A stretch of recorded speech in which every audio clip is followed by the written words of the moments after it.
So for the last 4 weeks, every weekend, I have been doing the virtual Ironman. What does that mean? It means you do the Ironman and you post your data, your run, your ride, and your other run via your fitness tracker, your Polar, your Garmin, your Fitbit, whatever it is. And so, there's the international and then there's the sprint. And of course, there are different lengths, 24 miles on the bike, 6 miles on a run, or 12 miles on a bike, 3 miles on a run. So it's been too long, too short. And so today, as I'm running, I am literally suffering between my workouts, which I've been doing 2-3 times a day, depending, and the Ironman VCs on the weekend, and then getting a little lazy with the nutrition and drinking, living. And I'm 4 miles in, actually 5, because it's a mile warm up, but 5 miles in, and just suffering. And then I realized I can change my mind. I don't have to do this. And it took me back to time when once upon a time I decided I was going to be a professional bodybuilder. Had my NPC card and everything, training people, competing. And then I think my last major competition, I actually got beat by the guy who I trained. Now, he didn't beat me in my division because he was bigger and heavier than me, but he beat me for the overall. And it was at that moment that I realized I don't really want to do this. I just like doing it. It was fun. And at that point, it was becoming work. It was something that I wasn't going to commit to in terms of that lifestyle, because I wasn't going to make some other sacrifices in that regard. And then I just liked doing too many other things. Martial arts, cycling, rollerblading, and just training people. I realized I loved training people more than I did trying to win that trophy on stage.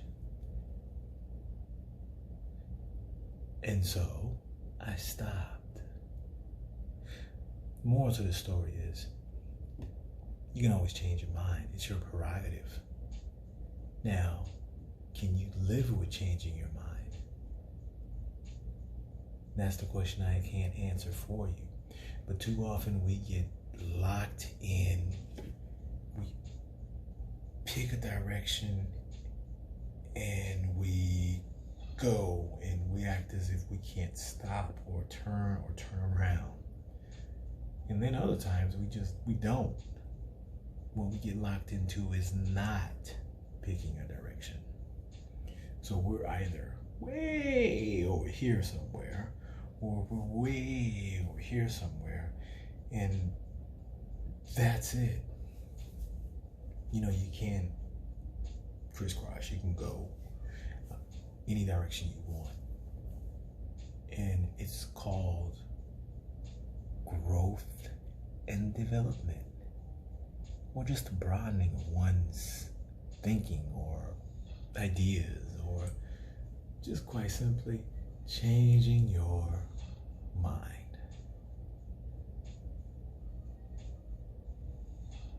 One of my favorite, I won't say favorite, but because that kind of diminishes it as if it's just a like, but one of my most admired persons, characters, beings from history is Malcolm X. Now everybody knows by any means necessary, Nation of Islam, etc., etc., etc. There's a million quotes that people can tell you. I personally read Malcolm X autobiography and other related books and articles and films at least 5, 6, 7, 8 times. Again, one of my most admired personalities, because he represented, and to me still represents, the true embodiment of growth and expansion of oneself and self-control and deliverance from oneself, if you will. Because quite often, again, we get in our own way. He was a preacher's son turned rebel, turned thug, turned prisoner, turned devout Black Muslim, turned enlightened individual full of love. Now the last part you will probably rarely ever hear or be informed of, because the masses want you to think of him in one dimension, because it helps balance the other dimensions and characters of the era and of this current time. But if you look into it, you'll see what I'm talking about. But again, going back to my original thought, you're allowed to change, you're allowed to grow, you're allowed to become better, you're not allowed to become worse. Okay? You're not allowed to become worse. Not on this channel, not one of us people. No, we don't do that. But that's it. If you find yourself doubting, wanting to change directions, do it. It's your prerogative. Other than that, spread love and be who you are. We'll see you next time. Thoughts from the basement.